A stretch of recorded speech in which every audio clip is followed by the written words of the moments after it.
이어서 하나님의 말씀 듣도록 하겠습니다. 같이 읽습니다. 시작. 다윗의 아들 이스라엘의 왕 솔로몬의 잠언이라.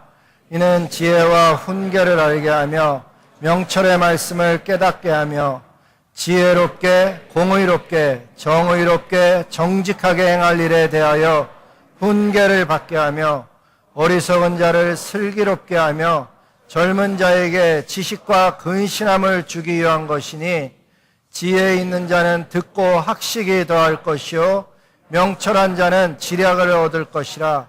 지하문과 비유와 지혜 있는 자의 말과 그 오묘한 말을 깨달으라. 아멘.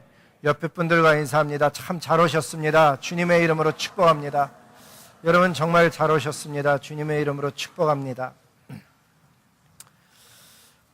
교회가 내일서부터 신앙 성장 캠페인을 한다고 그렇게 이야기를 합니다. 영어 사전에 캠페인이란 단어를 찾아보면 뭐라고 되어 있는가 하면 An organized course of action for the practical purpose 그렇게 써져 있거나 아니면 A series of military operations to achieve a particular objective 이렇게 써져 있습니다.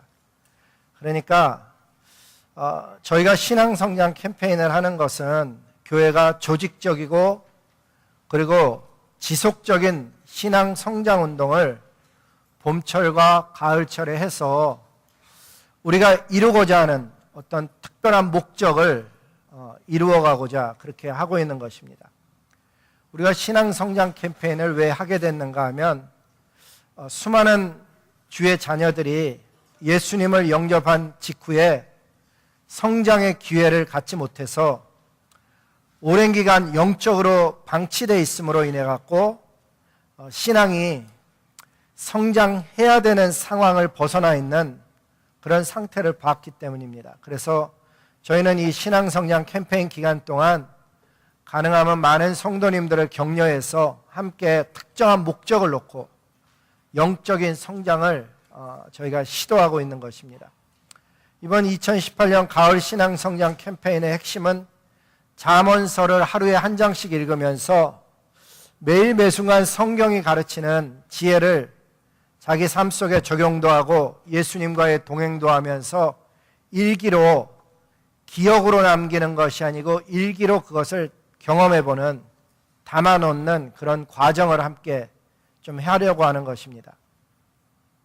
오늘 말씀해 보니까는 잠언을 읽으면서 우리가 하는데 읽는 유익이 뭔가 하면은 오늘 본문 말씀을 그대로 다시 한번 올려줘 보시면 본문 말씀은 뭐라고 되어 있는가 하면 오늘 본문 말씀이에요. 잠언 말씀. 처음 읽었던 다윗의 아들 이스라엘 왕 솔로몬의 잠언이라 그러면서 뭐라 그러는가 하면 목적이 이거를 읽으면은 지혜와 훈계를 알게 되고 명철의 말씀을 깨닫게 될 뿐만 아니라 지혜롭게 또 공의롭게 정의롭게 정직하게 행할 일들에 대해서 훈계를 받게 하며 어리석은 자로 슬기롭게 하며 젊은 사람들에게는 지식과 근신함을 주기 위한 것이다 라고 이야기를 합니다. 쉬운 성경에 보면 그것을 뭐라고 했는가 하면 사리 분별력을 준다 이렇게 했습니다. 그 결과 지혜가 있는 사람은 학식이 더하게 되고 명철한 사람은 모략을 얻게 되고 잠언과 비유와 지혜 있는 자의 말과 그 오묘한 말을 깨달으라고 우리에게 말씀하고 있습니다. 이와 같이 성경 말씀, 꼭 잠언뿐만 아니라 성경 말씀을 묵상하고 그 말씀에 순종해 사는 것은 우리 인생 자체를 바꾸어 나갑니다. 특별히 신명기 17장 19절에 보면 평생에 하나님의 말씀을 자기 옆에 두고 읽어서 그 하나님 여호와 경외하기를 배우며 이 율법의 모든 말과 규례를 지켜 행할 것이라 그렇게 이야기합니다. 그러니까 성경을 가까이 두고 읽는 것이 참 중요하죠. 어떤 가정에 가보면 침대 머리맡에도 있고 거실에도 있고 심지어 차 안에도 이렇게 성경책을 놓아둔 집이 있습니다. 요즘 같은 경우는 젊은 분들은 핸드폰을 갖고 다니는데 그 핸드폰 안에 성경이 있어서 핸드폰으로 성경을 찾아 읽는 분들이 점점 많아지고 있습니다. 보통 보면 어디를 가나 핸드폰을 가지고 가고 잘 때도 머리맡에 두는 경우가 많기 때문에 그런 면에서 본다 그러면 핸드폰을 가지고 있는 분이 자기 옆에 성경을 두고 읽을 수 있는 가능성이 가장 높은 분들이죠. 여러분은 주일날 예배 끝나고 나면 성경책을 어디에 두십니까? 그리고 또 얼마나 자주 펼쳐보십니까? 제가 캠페인을 할 때가 되면은 항상 마음속에 드는 부담이 뭐였는가 하면 막 하자고 뭔가 해보자고 막 강조하는 그런 분위기 속에 저도 모르게 들어가 있었는데 이번 캠페인은 그렇지가 않습니다. 이번 캠페인은 여러분 우리가 침대는 사줄 수 있어도 잠은 대신 자줄 수 없고 책상은 사줄 수 있어도 공부는 대수친해 줄 수 없다시피 잠언서를 읽자고는 할 수 있지만 읽고 그 속에서 생명을 얻고 예수님과 동행하는 것은 아무도 대신해 줄 수 없어서 이번 캠페인은 그렇게 하자고 막 권면하고 밀어붙이기보다는 그냥 조용히 권하려고 그럽니다.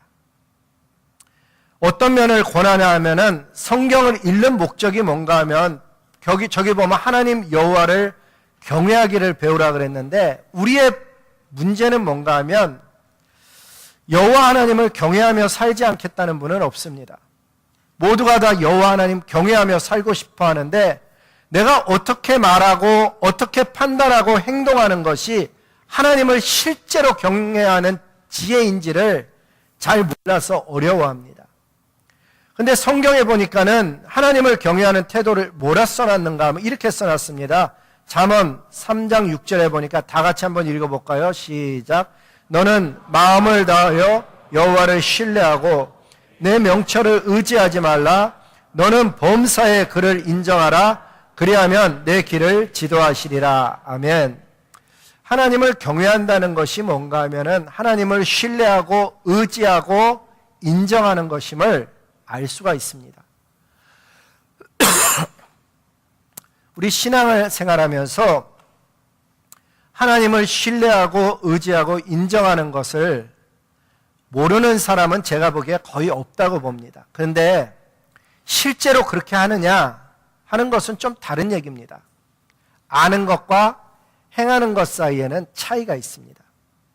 실제로 하나님을 신뢰하고 의지하는 삶이냐 그분을 인정하느냐 안 하느냐는 무엇으로 알 수 있는가 하면 어떤 일을 만났다고 한번 가정을 해봅니다. 그런데 그 일을 내가 어떻게 보아야 하고 어떻게 해결해 나가야 될지를 그리고 그 일을 어떻게 내가 판단하고 평가해야 되는 것을 내가 가지고 있던 평소의 생각으로 대하는 것이 아니고 하나님께 여쭈어보는 하나님이 반드시 그 일 가운데 함께 하심을 신뢰하는 그런 자세로 나가는 것이 중요합니다. 그 문구를 저는 뭐라고 적었는가 하면 이 일도 하나님이 주관하고 계신다. 이런 신뢰입니다. 예를 들면 우리 자녀의 일 하나님이 주관하고 계시지. 우리 가정의 일, 내 앞날의 일, 내가 만나고 있는 이 일, 이거를 그냥 내가 만난 것이 아니고 하나님께서 주관하시고 계신 일을 내가 만났다는 그 생각이 대단히 중요합니다. 하나님을 신뢰한다는 의미는 그 하나님이 나를 그냥 살아가게 하는 것이 아니고 아버지로서 보호하시고 인도하시고 눈동자와 같이 나를 지키시는 분인데 그분이 이 일을 만나게 하신 것도 뜻이 계시다고 보는 거죠. 그래서 하나님 앞에 기도할 때 이렇게 기도합니다. 하나님, 이 일 가운데 하나님의 뜻이 이루어지길 원합니다. 하나님이 개입하여 주시고 이 일을 다루어 나갈 수 있도록 힘과 지혜와 용기를 허락하여 주시옵소서. 그렇게 기도하면서 그 일을 주관하고 계신 하나님께 그 일을 맡겨드리는 것입니다. 그래서 하나님께 여쭈어보죠. 하나님, 지금 제가 뭐라고 대답해야 됩니까? 하나님, 이 방향으로 나가야 됩니까? 아니면 저 방향으로 나가야 됩니까? 하나님, 지금 저분이 저런 얘기를 했는데 저 이야기가 하나님 마음에 맞는 이야기입니까? 하나님 마음에 맞지 않는 이야기입니까? 이렇게 여쭈어보는 거예요, 속으로. 이번 잠언 캠페인의 핵심이 예수님과의 동행인데, 예수님과의 동행의 가장 기초는 하나님을 신뢰하여서 그분을 인정하고 그분께 여쭈어보며 인생길을 걷는 것이죠. 이렇게 하면 하나님께서 우리들 마음속에 어떤 역사를 일으킨다는 거예요. 여러분, 신앙생활 속에 가장 우리를 잘 속이는 것이 무엇인가 하면 신앙생활을 내가 어떻게 하고 있느냐예요. 우리가 요즘 어린아이들이 갈라디아서를 배우고 저희도 갈라디아서를 배우다가 지금 잠언 캠페인에 와 있는데, 갈라디아서가 전체가 전하고자 하는 내용은 무엇인가 하면 너희가 율법으로 구원받지 못한다는 얘기거든요. 그 얘기를 좀 설명드려보면 이런 얘기예요. 신명기서에 보면은 우리가 그렇게 하나님을 경험한 이야기를 나누고 성경을 나누려고 그러는데, 성경에서는 뭐라 그러는가 하면 너희만 그렇게 할 게 아니라는 거예요. 백성의 남녀와 어린이와 성읍 안에 거하는 타국인까지 다 모아서 듣고 배우게 할 뿐만 아니라 여호와를 경외하기 때문에 여호와를 경외하며 이 모든 율법의 말씀을 지켜 행하게 하려는 거예요. 그러니까 구약에서는 핵심이 뭐였는가 하면 율법을 지키는 게 핵심이었어요. 내가 얼마나 율법을 잘 지키느냐.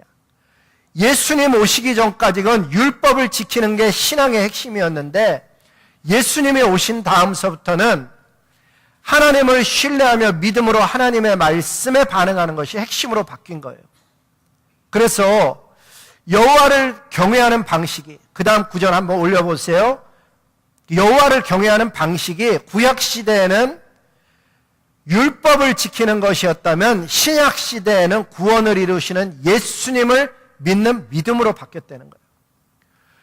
예전에는 율법을 잘 지키는 것이 중요했는데 이제는 예수님을 믿는 믿음이 중요하다는 거예요. 예수님을 믿는 믿음이라는 게 도대체 뭐냐? 가장 중요한 이야기를 하다 보면 예수님에 관한 이야기가 많은데, 예수님이 하나님의 아들임을 믿는 것도 믿음이고, 십자가 위에서 죄를 대신 지신 것도 믿음이고, 3일 만에 부활하시고 하늘에 오르시고 다시 오실 것도 믿는 것도 믿음인데, 그 가운데 믿음 중에 또 한 종류는 뭔가 하면은 예수님이 우리 가운데 계심을 믿는 거예요. 그리고 예수님이 나와 동행하시고 마지막 날 반드시 나를 구원해 주실 것을 믿는 믿음이 대단히 중요한 믿음이에요. 어떤 믿음이라고요? 예수님이 우리 가운데 거하심을 믿는 거예요. 예배가 되는 사람이 있고 예배가 안 되는 사람이 있어요. 예배가 되는 사람은 누군가 하면 예수님이 지금 나에게 말씀하시고 계시지, 예수님이 지금 이 가운데서 나의 찬양과 기도와 나에게 말씀하시고 계시는 이 모든 과정들이 하나님이 나와 함께 하심이야라고 진짜로 믿는 사람에게 예배가 되는 거예요. 사단이 우리를 잘 속이는 게 무엇인가 하면 갈라디아서 말씀처럼 뭔가 행위를 했기 때문에 구원을 받는다고 자꾸 믿게 만드는 거예요. 진실은 무엇인가 하면 저와 여러분은 정말 보잘것없는 인생이에요. 조금 괜찮은 것 같지만 사실 괜찮지 않아요. 우리 마음속에는 정말 온갖 쓰레기 같은 것들이 우리 마음 안에 있을 뿐만 아니라 우리의 생각과 삶의 과정들을 돌아보면은 감히 내가 하나님 앞에 나아가 예배드릴 수 없는 아무것도 아닌 존재인 거예요. 그런데 그런 쓸모없는 인생을 하나님께서 택하시고 부르시고 온전케 하셔서 자녀 삼아 주시고 하나님 나라로 유업으로 주신다는 이 사실이 너무너무 놀라운 사실인 거예요. 아무것도 아닌 사람, 정말 쓰레기같이 아무 가치를 안 갖는 인생에게 예수님이 오셔서 가치를 주시고 예수님이 오셔서 아무것도 아닌 그 인생을 귀하게 여겨주셔서 하나님 앞에 예배드릴 수 있게 해주신 거예요. 사단은 우리에게 자꾸 무엇을 이야기하는가 하면 네가 뭔가를 했기 때문에 하나님이 사랑하신다라고 이야기하고 싶은 거예요. 아니에요. 진짜는 뭔가 하면 우리가 행하는 모든 헌신은요, 상급과 연결되는 것이지 구원받기 위해서 헌신하는 게 아니에요. 저와 여러분이 행하는 모든 신앙의 여정들은 상급받게 하시는 하나님의 놀라운 배려인 거예요. 구원이라는 것은 왜 복음인가 하면 아무것도 아닌 인생을 일방적으로 찾아오셔서 때 묻은 인생에게 예수 그리스도의 보혈로 덮어주시고 감히 하나님의 자녀가 되었을 뿐만 아니라 그 하나님을 아바 아버지라 부르게 하시고 그것만도 정말 감당할 수 없는 은혜이고 축복인데 그 하나님의 나라를 유업으로 받는 사람이 되게 해주신다는 것은 너무나도 놀라운 사실인 거예요. 갈라디아서는 거듭해서 우리에게 말씀하기를 너희는 율법으로 행함으로 구원받는 게 아니고 너희는 믿음으로 구원받는 것이다. 아무것도 아닌 인생이 예수님에게 나아가서 예수님 저를 구원받기 원해요. 저를 기억해 주세요. 제가 예수님 말씀 따라 살고 싶은데 이상하게 그게 잘 안 돼요. 주님 저를 불쌍히 여겨주세요. 그 사람을 구원하는 것이 복음이라는 것을 성경은 거듭 가르쳐주고 있는 거예요. 성경에 보면 예수님이 십자가에 달려 돌아가시는데 어느 한편 강도가 완성됐다는 얘기가 아니에요. 인격이 있다는 얘기도 아니에요. 그 한편 강도가 뭐라고 했는가 하면 주님 나라 임하실 때 나를 기억해달라고 한마디 한 거예요. 그랬더니 주님이 뭐라 그러냐가 하면 너와 내가 오늘 낙원에 이르리라고 했어요. 그 사람은 무슨 성경 공부를 한 것도 아니고 큐티를 한 것도 아니고 무슨 선교 활동을 한 것도 아니에요. 구원은 무엇을 했기 때문에 얻어지는 것이 아니고 하나님이 택하셨기 때문에 이루어 가시는 거예요. 이게 놀라운 복음인 거예요. 지금 보기에는 형편없어요. 지금 보기에는 아무것도 아니에요, 정말. 사단은 우리에게 와서 계속해서 이야기하는 게 무엇인가 하면 죄책감이에요. 너 같은 사람이 무슨 구원을 얻냐? 너 그렇게 기도 안 하는데 무슨 은혜를 입냐? 너같이 이렇게 성경 모임에 한 번 안 나오는 사람이 무슨 구원이라고 받았다고 얘기하냐? 자꾸 와서 이야기해서 우리가 속는 거예요. 사실은 성경에 보면 구원받는데 성경을 어느 정도 알아야지 구원받는다고 안 돼 있어요. 심지어 조금 심하게 얘기하면요, 술을 먹는다고 해서 담배를 핀다고 해서 그 사람이 구원을 못 받는 게 전혀 아니란 얘기예요. 구원은 사실은 그런 것과 상관없어요. 진짜 구원은요, 일방적으로 예수 그리스도의 보혈의 능력을 덧입어서 아무것도 아닌 인생이 은혜로 구원받는 거예요. 그랬더니 사단이 또 가짜를 심어 놓는 거예요. 아주 엉터리 같은 사람이 나 구원받았다고 막 떠들면서 사는 거예요. 누가 봐도 이 사람은 엉터리 같은데 구원받았다고 떠드니까는 일반 사람들이 혼란을 겪는 거예요. 저렇게도 정말 구원받나? 이렇게 생각을 하기 시작하는 것이죠. 그래서 야고보 사도는 그 이야기를 정리해 주고 싶어 갖고 뭐라고 말씀하시는가 하면 구원이 믿음으로만 받는 게 아니다. 그 구원이 믿음으로 구원받는 건 맞는데 그 믿음은 행위로 증거가 되어야 된다라고 이야기하는 거예요. 예수님이 나와 동행하시고 예수님이 나를 구원하실 것을 믿게 되면은 이런 이야기를 안 하는 거예요. 나 저 사람 때문에 정말 교회 나오고 싶어도 못 나와. 이 얘기를 안 하는 거예요. 왜? 정말 내가 내 자신을 봐도 예수님이 구원해 줄 만한 아무 메리트를 안 갖고 있는 인생이에요. 엉망인 거예요. 좀 괜찮은 것 같은데 괜찮지 않아요. 좀 마음 좀 잘 붙이고 사는 것 같은데 잘 보면 마음 못 붙이고 사는, 얼마나 엉터리인지 몰라요. 그런데 하나님은 그 사람을 사랑하는 자녀라고 불러주시는 거예요. 그런데 그 엉망인 사람을 나의 아들이라 딸이라 불러주시는 그 하나님의 은혜가 정말 놀라운 거예요.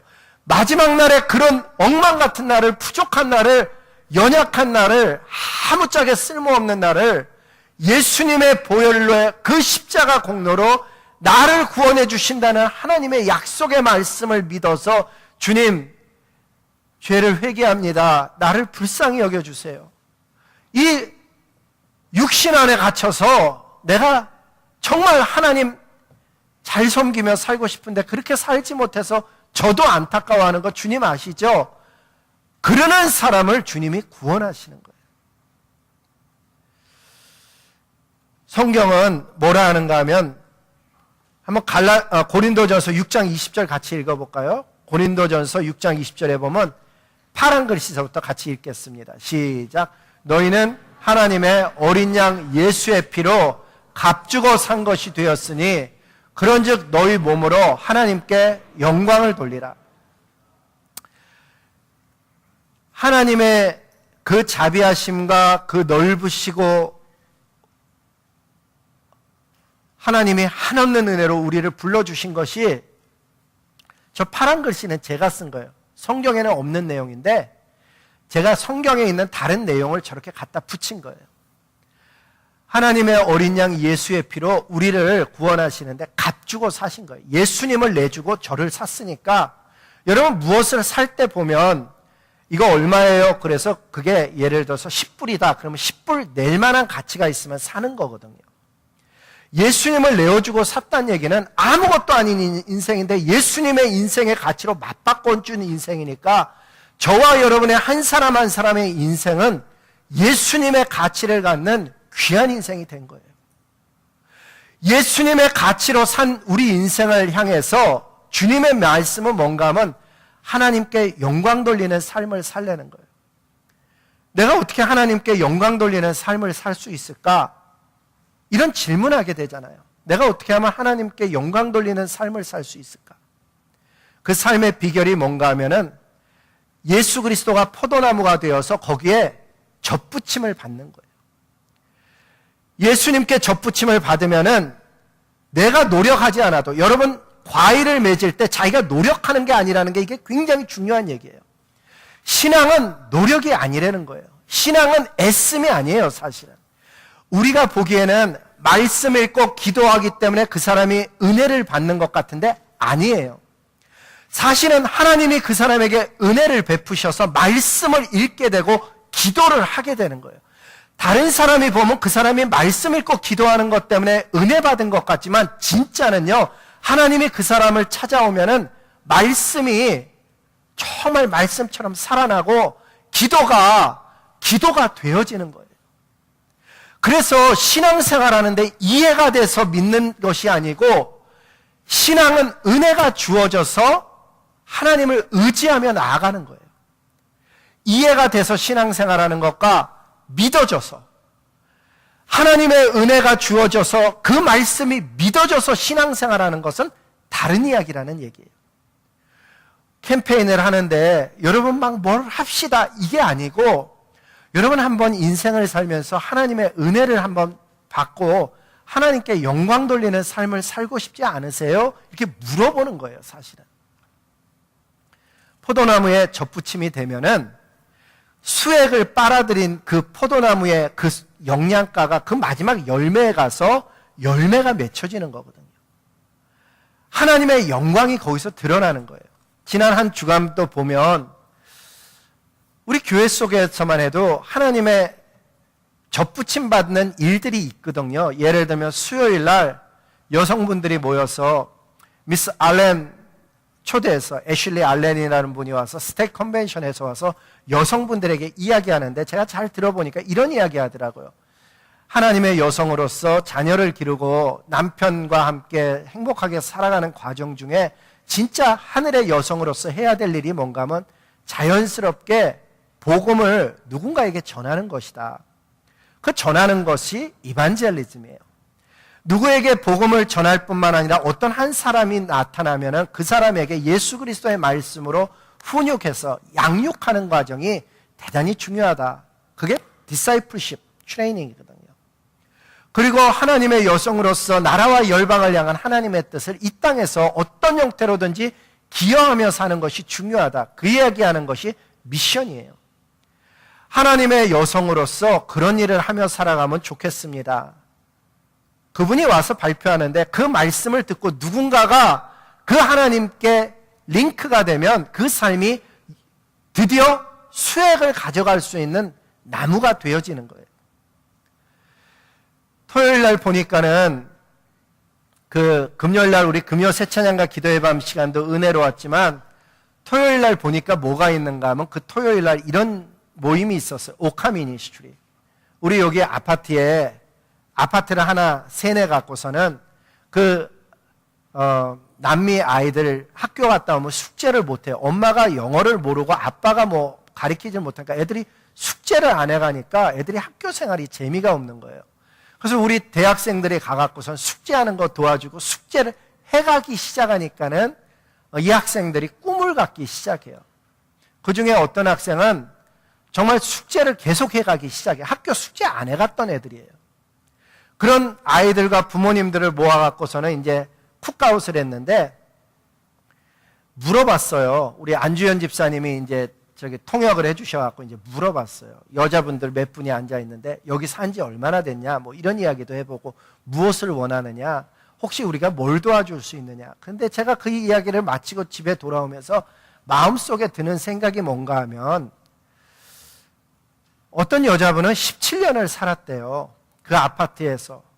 옮기지도 않고 그 자리에서 그냥 산 거예요. 근데 이유가 뭔가 하면 리걸 다큐먼트가 없어서 어디로 뭐 고향 땅을 한번 가볼 수 없는 여자인 거예요. 한 분이 아니고 거기 온두라스에서 오신 세 분, 멕시코에서 오신 분 뭐 이래 갖고서는 전부 다 리걸 다큐먼트가 없어서 이분들이 어딜 차를 운전도 못하는 거예요. 소원이 뭔가 운전을 배웠으면 좋겠대. 근데 운전을 배울 수가 없는 게 다큐먼트가 프로바이드 안 되는 거예요. 여러분 한번 상상을 해보세요. 어떤 한 여인이 자기 땅도 아닌 곳에 와서 말도 안 통하는 곳에서 17년간 걸어 다닐 수 있는 거리만 다니면서 산다는 게 그게 쉬운 일이겠어요. 그래서 그 여인들의 마음속에 좀 시원하게 해주고 싶어서 기도를 하게 되는 거죠.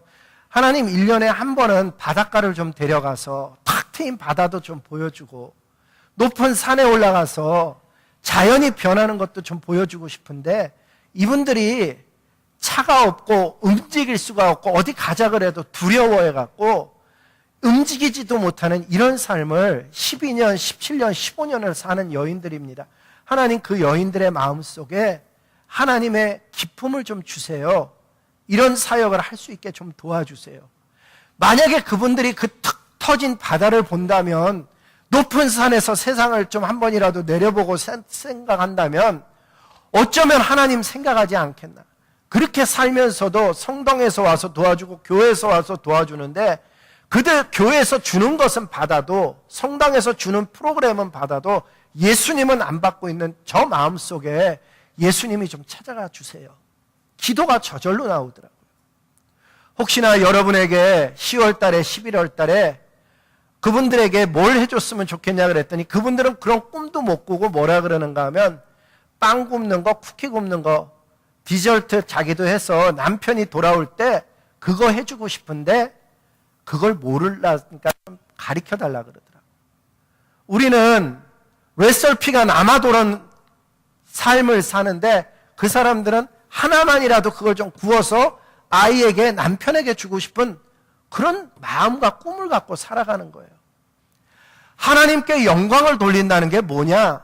뭐 높은 사람이 되고 뭐 대단한 일을 하는 것도 포함이 되겠지만 어쩌면은 힘들어하는 한 영혼을 찾아가고 어려워하는 한 영혼에게 다가가서 그러한 삶을 나누고 꿈을 나누고 소박한 삶 속에서 하나님이 하시는 일을 드러내는 게 그게 영광이 아니겠냐 하는 거예요. 한 가정의 가장으로 남자가 되어져서 하나님의 남성이 되어져서 정말 제사장의 삶을 살아야겠는데 내가 어떻게 살아야 우리 가정을 하나님께로 인도하는지 좀 하나님 앞에 머리 숙이는 시간도 가져야 될 것이고 엄마가 되어지고 어느새 아이가 자라나고 있을 뿐만 아니라 남편을 함께하는 그 돕는 배필로서의 아내인데 하나님의 여인으로서 하나님의 뜻을 좀 여쭙는 그런 시간들, 하나님의 군사된 청년들이 직장에서 연구소에서 학업에서 지친 삶으로 쫓겨 사는 바쁜 삶을 사는 게 아니고 어느 한순간은 하루에 한 번은 멈춰서서 전능자와 대면하면서 왕의 왕 앞에 조용한 시간을 갖는 것 얼마나 좋은 시간이겠어요. 저와 여러분이 캠페인을 한다는데 이걸 막 하십시오, 일기 쓰십시오, 이렇게만 안 된다는 거죠. 우리의 삶 속에 어느 한순간 모든 생각을 집중시켜서 하나님께 집중시켜서 가만히 있는 시간이 필요한 거예요. 하나님은 뭐라고 하시는가? 하나님은 지금 이 순간 나에게 어떤 삶의 길을 가기를 원하시는가? 그분의 음성을 듣는 시간이 참 중요한 것이죠. 그렇게 하나님 앞에 나아가는 데 있어서 가장 중요한 것은 하나님을 자주 생각하는 거예요. 하나님은 이거 어떻게 보셔요? 하나님 오늘 날씨가 이래요. 하나님 저분이 저런 얘기를 했어요. 하나님 오늘 이런 예배를 드렸어요. 그 하나님과 동행하는 거예요.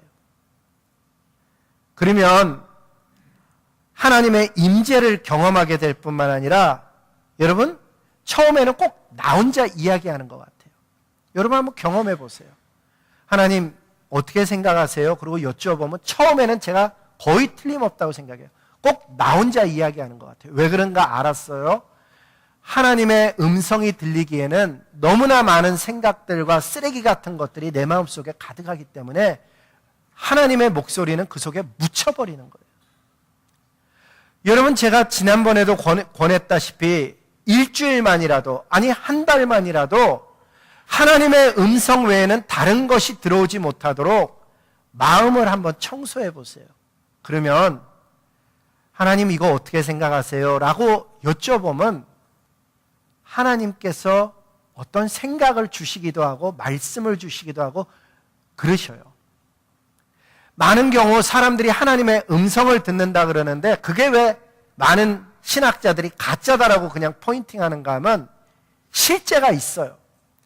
다이아몬드 반지가 진짜 다이아몬드가 있기 때문에 가짜 다이아몬드가 있듯이 실제로 하나님과의 동행과 음성 들림이 있단 말이에요.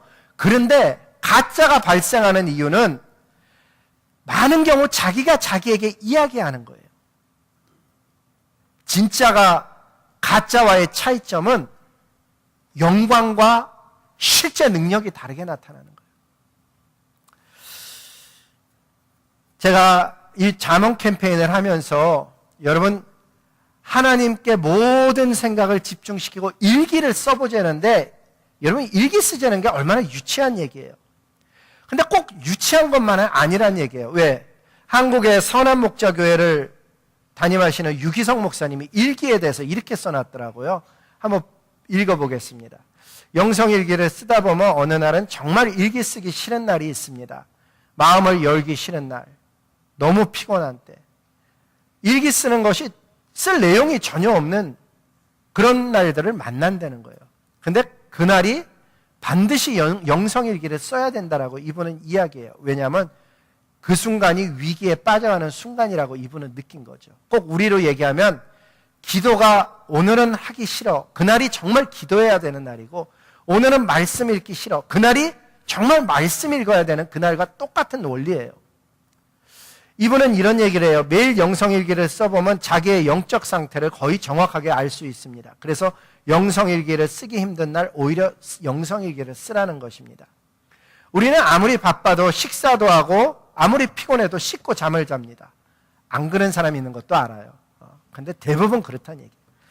무의식적으로라도 매 순간 호흡도 하고 영성일기 쓰는 것도 마찬가지여야 됩니다. 우리는 영혼을 매일 돌아보아 정결함을 지켜야 합니다. 아마도 이분도 그 얘기하는 걸지도 몰라요. 똑같은 내 영혼을 깨끗이 해야 소리가 들린다는 것. 죄를 지었더라도 주님 바라봐야 되고 회개할 것도 주님 바라보고 회개를 해야 돼요. 그냥 회개가 아니죠. 자기 혼자 후회하는 것은 repentance와 regret은 다른 이야기죠. 그러면 어떤 죄를 짓고 무너졌을지라도 다시 일어날 수 있습니다. 영성일기를 매일 쓰게 되면 이 일이 하루 안에 일어납니다. 그동안 영성일기를 쓰면서 얻은 유익이 너무나 많지만 매일 영성일기를 쓴 것이 가장 큰 유익이라고 생각합니다. 그래서 제 마음을 지킬 수 있었습니다. 수시로 영적인 침체가 왔지만 하루 안에 다시 회복할 수 있었습니다. 그분의 고백이에요. 저는 일기를 그냥 쓰는 것도 유익이 있다고 배웠거든요. 근데 일기를 써보면 정말 자신을 돌아보게 해줘요. 만약에 제가 일기를 안 쓰면서 여러분에게 여러분 일기 씁시다 이러면 또 얼마나 낯간지러운 얘기예요. 아니 이 이야기를 하기 위해서 며칠 전서부터 일기를 쓰고 이야기하고 있다면 얼마나 낯간지러운 얘기냐고요. 일기를 써보면 정말 어느 날은 쓰기 싫은 날이 있더라고요. 제가 최근에 가장 짧은 일기를 어떻게 썼냐면 하나님 오늘 너무 힘들어요. 그날은 제가 정말 힘들었나 봐요. 딱 한 줄 썼어요. 너무 힘들어요. 그 힘든 이야기가 뭔지는 저는 알지만 그거 이상을 써놓지를 못하고 딱 고줄로 맞췄어요. 근데 일기를 쓰다 보면 여러분 이런 일이 일어나요. 내가 하루를 살아가는데 내 마음속에 하루만 해도 어떤 일들을 겪더라고요. 수많은 감정들이 일어나는 거예요. 스트레스도 있고 응어리진 마음도 있고 어떤 이야기도 듣고 또 갈등도 있고 욕망도 있어요. 그리고 뭐 나쁜 것만 있는 게 아니고 경건함도 있어요. 하나님을 향한 거룩한 소망도 생기죠. 근데 이런 것들이 일기를 쓰면서 정리가 되는 거예요. 일기 쓰다 보면 상대방에 대해서 내 관점에서 보는 게 아니고 글이라는 것이 논리적일 수밖에 없잖아요. 글은. 그래서 어떤 사건을 쓰면서 이렇게 3자의 입장에서도 쓰게 되고 말씀이 있으면 말씀에 관계돼서 하나님의 마음으로 쓰게도 되더라고요. 분노도 수치심도 갈등도 일기를 쓰면서 많이 해소가 돼요. 어떤 거는 하루 만에 해소 안 되지만 하루 이틀 지나면 더 이상 그 일이 나를 괴롭히지 않는 일이 되는 거예요. 그리고 오히려 기도하게 돼요. 그 일들을 놓고 하나님 앞에 구하게 되죠. 그래서 제가 일기 쓸 때 3가지가 중요하다고 생각해요. 첫째는 한 줄이라도 매일 쓰는 게 중요하다는 거예요. 한 줄이라도 여러분 일기 매일 써보십시오. 두 번째는 어제 못 썼으면 오늘이라도 꼭 써놓으라는 거예요. 왜냐하면 일기가 딱 그날 써야 되는 것 같은데 사실은 지나보니까 안 그렇다는 얘기예요. 제가 이번에 8월 달에 지난번에 한국 갔다 왔잖아요. 한국에서 막 지내다 보니까 바빠갖고 일기를 못 썼어요. 갔다 와갖고 일기를 메이크업 했어요. 메이크업 일기가 좀 안 좋을 것 같은데 아니에요. 일기를 또 메이크업 하니까 그 나름대로의 또 의미가 있더라고요. 저랑 저희 집사람이 싱글일 때, 그러니까 한 몇 년 전인 거예요. 그때 우리가 만나갖고서는 저도 크리스찬이고 집사람도 크리스찬이었는데 우리 큐티 노트 같이 쓰자 그랬어요. 큐티 노트 쓰자 그래갖고 둘이서 큐티를 했었는데 데이트할 때 만나면 큐티 노트를 바꿔봤어요. 어떤 사람 보면은 뭐 이게 살 닭간지럽다고도 그렇게 하는데 큐티 노트를 쓰면서 이렇게 바꾸다 보니까는 단점도 있더라고요. 우리 집사람한테 잘 보이고 싶어갖고 멋있게 쓰는 거예요. 막 어디서 인용도 해서 쓰고 막 그러는 거예요. 그런데 큐티노트를 안 바꿔보기 시작한 때가 있어요. 결혼하고 나서부터 우리 큐티노트 안 바꿔봤는데 이렇게 큐티노트를 적어놨던 게 아주 오랜 시간이 지나서 우리 둘이서 집 청소를 하다가 그거를 우연히 둘이 꺼내서 읽기 시작하니까 앉아 청소하고 있다가 그런 경우 있죠. 청소하다가 갑자기 딴 일을 하는 거예요. 둘이 앉아갖고 이제 읽으면서 그때 그런 일이 있었지. 그러고 읽는데 느낌이 어떤가 하면 꼭 그 시절로 돌아간 것 같아요. 일기의 장점이 뭔가 하면 여러분 우리가 날마다 사실은 하나님의 은혜를 입고 살아요. 날마다 하나님이 작은 일, 큰 일 가운데 역사하시는 것을 경험하며 사는데 기억은요 다 잊어버려서 하나님이 실제로 구체적으로 뭐를 하셨는지를 다 잊어버리고 살아요. 어떤 분은 일기 쓰라 그러면 나는 일기 안 쓸 거야. 지금까지 한 번도 안 썼어.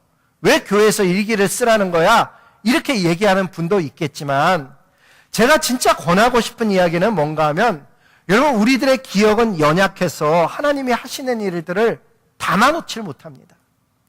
하나님의 하신 일을 담아놓는 그 담아놓은 거는 어쩌면 건디기 정말 큰 청크만을 거기다가 담아놨을 수도 있어요. 저도 그런 거 있거든요.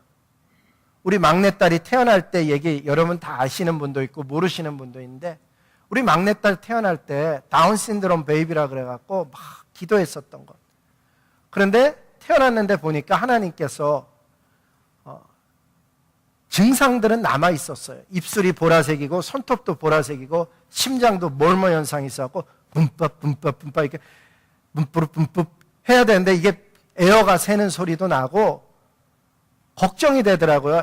걔가 울까봐. 걔는 울면 뭐 눈물이 뚝뚝 할 뿐만 아니라 숨을 잘 못 쉬니까 거의 3년을 안아서 재웠어요. 여러분, 아이를 그냥 기르는 것도 쉽지 않은데 안아서 3년 기른다는 건 정말 쉽지 않아요.